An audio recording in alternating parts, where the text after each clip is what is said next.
पहाड़ शीर्षक से उन्होंने जो दूसरी कविता लिखी है, पहले मैं उसका पाठ कर रहा हूं। पहाड़ में होना इतना अच्छा नहीं सेहत के लिए।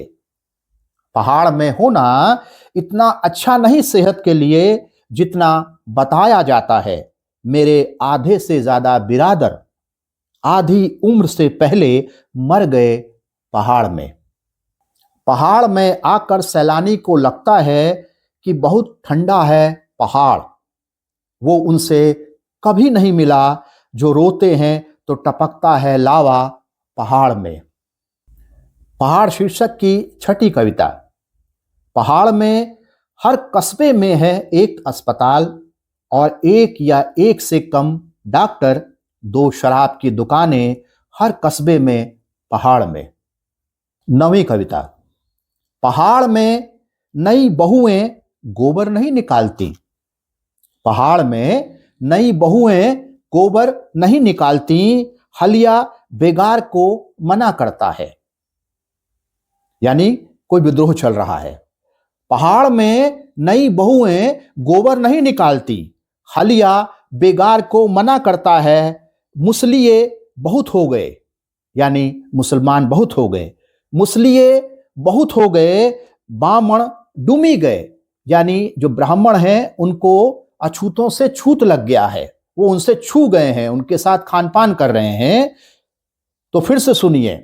पहाड़ में नई बहुएं गोबर नहीं निकालती, हलिया बेगार को मना करता है। मुसलिए बहुत हो गए, बामण डूमी गए, अब ऐसी चिंताएं बहुत ज्यादा हैं पहाड़ में। पहाड़ शीर्षक से 14वीं कविता।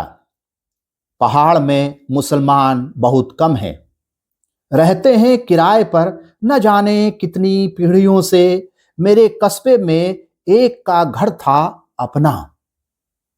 पहाड़ में मुसलमान बहुत कम हैं, रहते हैं किराए पर न जाने कितनी पीढ़ियों से। मेरे कस्बे में एक का घर था अपना। मेरे कस्बे में एक का घर था अपना, अरसा हुआ अपनी जमीन पर बनाने चला था इबादत गाह। पोस्टर छप गए थे, देवभूमि में मस्जिद नहीं बनने देंगे। घर उसका अब बिक गया है, इस बीच घर उसका बिक गया है। इसी बीच पहाड़ी कवि ने गाया गीत, मेरा पहाड़ धरती है शिव पार्वती की। गीत बहुत प्रसिद्ध है और कवि कहलाता है जन कवि पहाड़ में। यानी ऐसे लोग जो जनता के ही एक हिस्से के शत्रु हैं और अपने गीतों से वो अपनी शत्रुता को व्यक्त कर रहे हैं, ऐसे लोगों को पहाड़ जन कवि का दर्जा दे रहा है। ये कविता उस बात को इंगित कर रही है।